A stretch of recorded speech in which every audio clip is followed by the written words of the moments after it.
এর আগেও এই বিষয়ে আমি ভিডিও করেছি।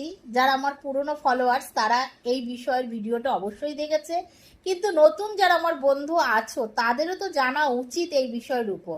তাই জন্য আবার এই ভিডিওটা নিয়ে চলে এসেছি যে ব্যাং ঘরে ঢোকা শুভ না অশুভ। ব্যাং ঢুকলে ঘরে ঢুকলে কি হয়।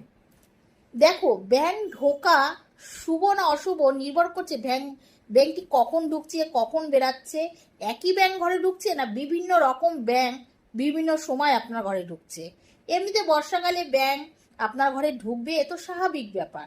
বর্ষাকালে পোকা মাকড় ব্যাঙের উৎপাত বেড়ে যায়, সেই ব্যাঙ ঘরে ঢুকবে বেরিয়ে যাবে। কিন্তু চিন্তা তখনই করবেন যদি কোনো নির্দিষ্ট একটি ব্যাঙই হতে হবে, যে ব্যাঙটি নির্দিষ্ট সময় আপনার ঘরে ঢুকছে এবং কিছুক্ষণ থেকে নির্দিষ্ট সময় পূরণ করে আবার ঘর থেকে বেরিয়ে যাচ্ছে। এইভাবেই আপনার ঘরে আসছে, থাকছে, বেরিয়ে যাচ্ছে ওই একটি ব্যাঙ। তখন কিন্তু আপনি চিন্তা করবেন যে এই ব্যাঙটি আমাকে ইঙ্গিত দিচ্ছে যে আমার পরিবারে বা আমার বাড়িতে খারাপ কিছু হতে চলছে। কেন বলছি, এই যে ব্যাঙ ইন্দ্রের কিন্তু ধারক, আহ্বান দিয়ে যাবে, বিপর্যয়ের আভাস আপনাকে দিচ্ছে। তখন আপনি কি করবেন?